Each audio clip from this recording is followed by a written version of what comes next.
Olá, oitavo ano, tudo bem com vocês? Eu espero que vocês estejam todos bem. Bom, essa é a nossa videoaula de cidadania, moral e ética. E na aula de hoje nós vamos estar acompanhando o conteúdo lá no livro didático. Então peguem o livro de vocês e vamos acompanhar o que a gente vai trabalhar hoje, tá bom? Vamos lá? Então, gente, tá? Nós vamos trabalhar o texto da página 71. Então, abram o livro de vocês na página 71. Faça uma leitura prévia desse texto antes de você assistir esse vídeo por inteiro, tá bom? Por quê? Você já vai reconhecer o conteúdo, vai ficar mais fácil trabalhar e falar as coisas que vocês vão estar ouvindo de mim aqui nesta videoaula, tá?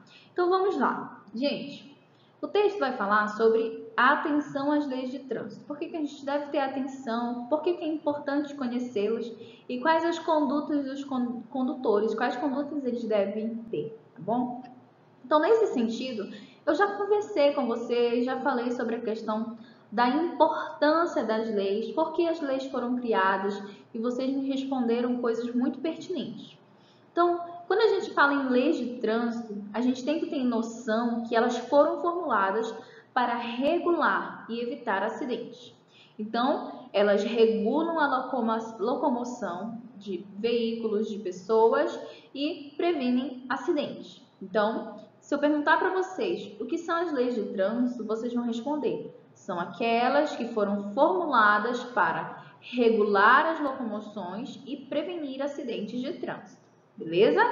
Então, em geral, os acidentes de trânsito, aqueles que já estudamos, acontecem porque houve uma negligência. Lembra que eu falei para vocês sobre a caracterização de um acidente, o que é considerado ou não acidente, o que é um elemento culposo? Lembra que eu falei para vocês da culpa? Eu quero que vocês lembrem que a negligência, ela está dentro da culpa. Por exemplo, fulano cometeu um acidente, mas não foi porque ele quis, mas ele tem culpa. Por quê? Qual é a culpa que ele tem?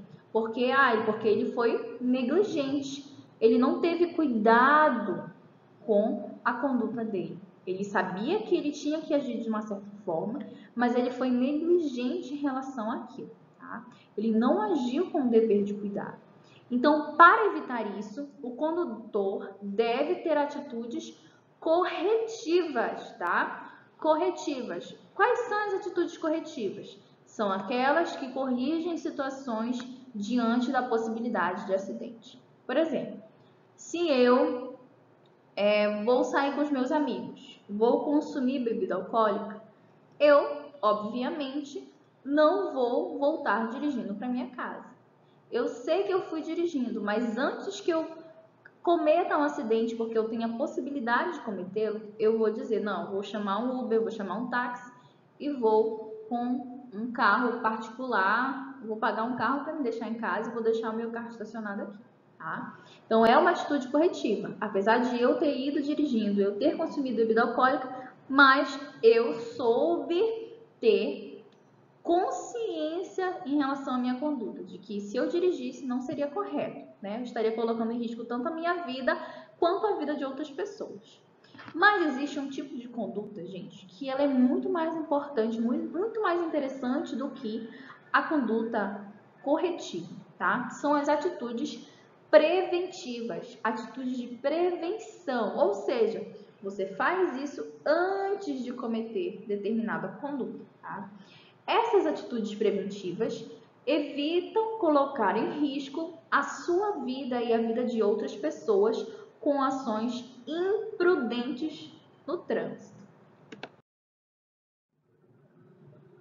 Então, o que os condutores precisam fazer, professora? E agora, de que a gente vai estudar? A gente vai estudar as condutas dos condutores, né? Condutas que antecipam ações negligentes, ou seja, atitudes preventivas, tá? Então, quais são essas necessidades que os condutores devem saber e ter? Ter conhecimento das leis e normas de trânsito é fundamental para saber como agir nas diversas situações. Tá? Conhecer as leis de trânsito, a legislação, saber o que pode e o que não se pode fazer.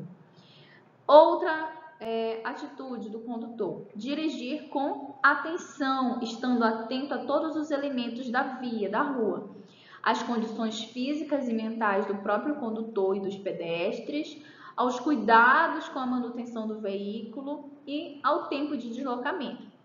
Eu lembro que na época que eu fiz autoescola para tirar a carteira de habilitação, o meu professor, o meu instrutor, ele falava assim: gente, se vocês estão atrasados, 20 minutos atrasados, saibam que vocês, aonde for que vocês forem, né, aonde quer que vocês queiram chegar, vocês vão chegar com 20 minutos atrasados. Ou seja, eu acordei atrasada, estou 20 minutos atrasada para chegar aqui na escola. Então, eu vou tentar recuperar esse tempo onde, gente? No trânsito, né? No trânsito, eu vou querer dirigir mais rápido para chegar no horário. Então, ele falava assim pra gente: não, você não vai recuperar esse tempo. Porque se você for tentar recuperar esse tempo no trânsito, você vai estar colocando em risco a sua vida e a vida de outras pessoas. Então, se você acordou 20 minutos atrasado, você vai chegar 20 minutos atrasado no seu local de trabalho, na sua casa, tá? Basicamente, essa noção.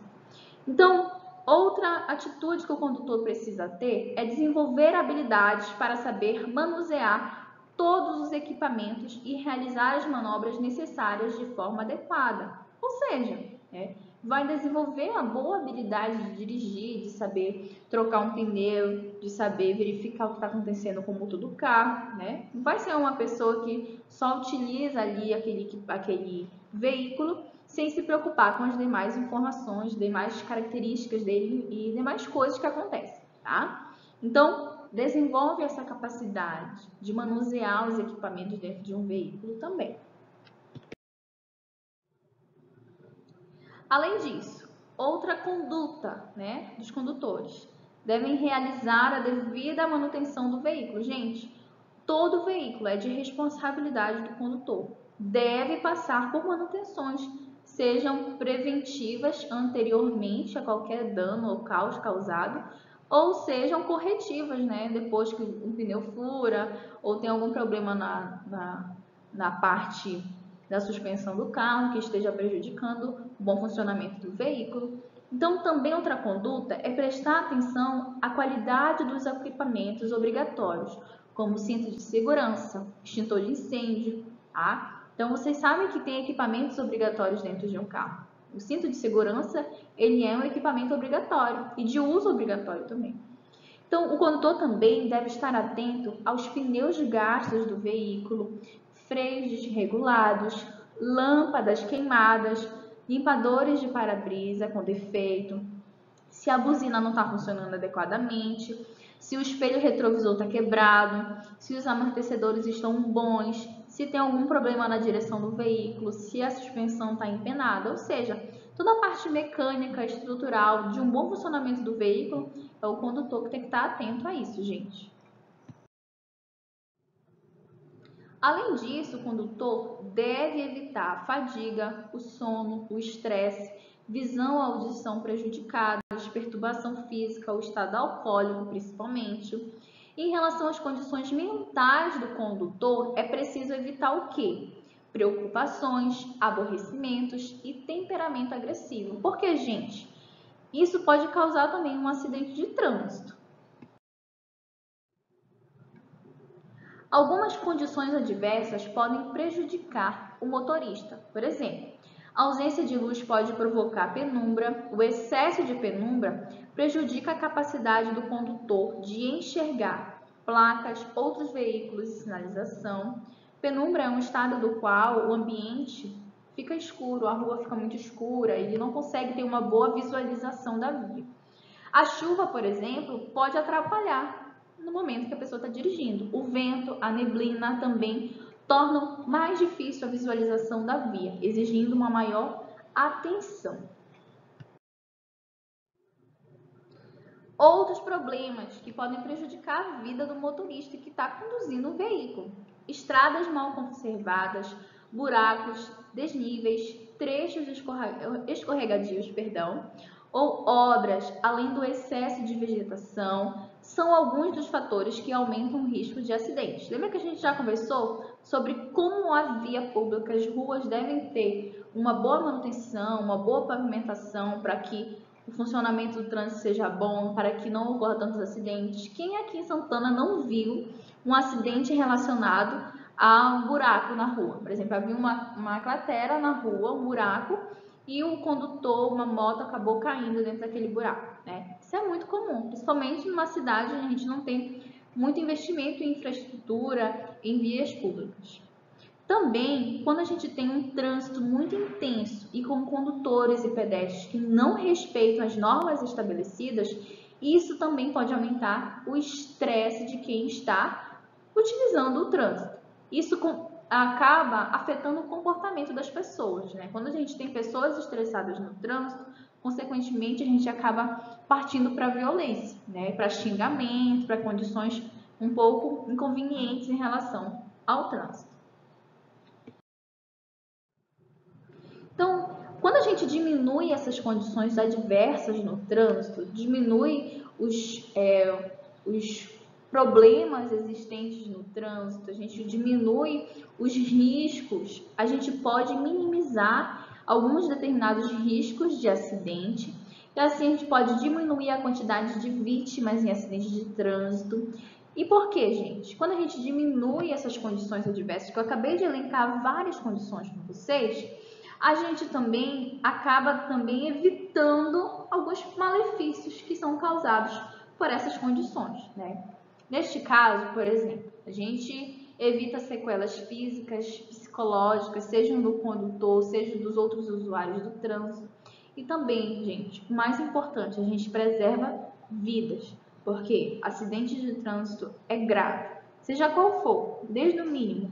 Se a pessoa acaba caindo de uma forma errada, acaba se machucando, naquele momento acha que não tem nada demais, depois vai descobrir que tem algo mais sério em decorrência daquele acidente. Tem pessoas que chegam a perder a vida. Então é importante a gente saber lidar com esse fenômeno que é o trânsito, saber respeitar as normas, saber qual é o nosso lugar. Quando acontecer alguma coisa, uma condição adversa, saber agir, né, com prudência, com cautela, com respeito, e assim a gente vai poder utilizar melhor o trânsito, né? Cada um cumprindo o seu papel. Então é isso, gente. Eu espero que vocês tenham entendido. É um texto bem tranquilo. Leiam, reforcem a leitura de vocês, tá bom? Em seguida, vocês podem estar fazendo a atividade do livro na página 73 e página 74, tá? Faça a atividade. Essa atividade vai ter a ver com isso que eu acabei de comentar e com o texto, né? Claro, os comentários que eu fiz foi com relação ao texto da página 73 também, tá? Aviso para vocês. Na última videoaula da semana passada, do dia 12, eu passei uma atividade avaliativa para a disciplina de Cidadania Moral e Ética. Assistam essa videoaula, façam a atividade avaliativa que vale 6 pontos. Enviem pelo Proesc, coloquem no caderno de vocês para o meu WhatsApp, tá? Fiquem à vontade. Então, quem puder já ir adiantando, enviando para o Proesc, eu já vou corrigindo e já vou lançando as notas de vocês, tá bom? No próximo vídeo eu vou falar também sobre o projeto de empreendedorismo e Natal em Família. São algumas atividades que a gente vai desenvolver nesse novo projeto da escola em que vocês vão estar participando, tá bom? E na próxima videoaula eu vou fazer uma revisão para o nosso segundo instrumento avaliativo. Como é que vai consistir o nosso segundo instrumento avaliativo? Eu vou disponibilizar para vocês um link de acesso. Vocês vão acessar o link e vai abrir uma página. Nessa página vai ter a prova virtual de vocês. Vocês vão responder tudo virtualmente, tá? Eu vou dar um tempo para vocês fazerem. Aí vocês vão clicar, colocar um nome e a turma e vão responder, confirmar e enviar para mim. Tudo online. Não vai ter que copiar no caderno, não vai ter que copiar em nenhum lugar, não vai ter que imprimir, não vai ter que entregar na escola, nem nada. Vai ser tudo online, tá bom? Isso vem para facilitar a vida de vocês e para facilitar a minha também, né? Assim eu vou ter mais organização no momento de corrigir, vocês não vão ter precisando tirar foto e enviar. Então não esqueçam, o primeiro instrumento avaliativo está rolando, já está correndo. Façam e encaminhem para mim. E o segundo instrumento avaliativo já vai ser mais light, vocês vão fazer tudo online. Na próxima aula eu já vou estar explicando, tá bom? É isso, espero que vocês tenham gostado. Até a próxima aula. Beijão. Tchau, tchau.